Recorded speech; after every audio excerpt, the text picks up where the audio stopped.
之前同朋友去咗珠海同埋中山一日遊，見到呢啲白蘑菇又平又靚，所以就買咗一份。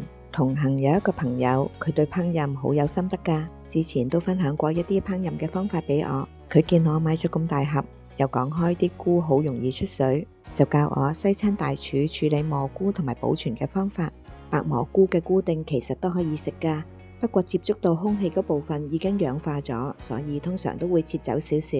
如果啲菇唔係一次過食晒，咁就要諗下剩翻落嚟嘅係點樣做，因為做唔同嘅餸就會有唔同嘅切法。將蘑菇丁切短少少之後洗乾淨，我將佢分成兩份，一半切割，一半就切片，然後準備一個白鑊。白鑊嘅意思係乜嘢都唔放，包括食油都唔需要啦。用最細嘅火將啲蘑菇放入去，我用嘅係電磁爐，火力唔係好大，所以我開到2號。烘一陣間之後，將佢翻炒幾下，又再烘過。呢個時候個鑊底都比較乾身，所以要稍為翻炒幾下，保持住最低火。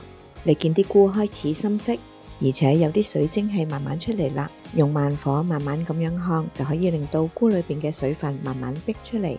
當你見到鑊底嘅水越嚟越多，咁就可以將個火慢慢開大少少，等啲水分可以蒸發快啲。到啲水分開始少，而且聞到好香嘅菇味，咁就可以將個火閂細少少，一路烘到個鑊剩翻少少水。呢個時候要小心啲，唔好俾佢乾晒身。烘到咁樣嘅狀態就可以熄火，然後將佢拔出嚟攤凍翻，按每次嘅用量分成一份一份。攤凍緊嘅時候，我將另一份切厚片嘅都放入去，同頭先切割嗰半一樣嘅做法。其實除咗蘑菇，其他嘅菇類，例如白玉菇、蟹味菇等等，都可以用呢個方法。到啲菇都攤凍晒啦，就可以將佢一份一份收起嚟。我就放咗入去呢個急凍盒裏面，按每次嘅用量，每次1格，然後放入去急凍格，咁樣就可以保存比較耐嘅時間啦。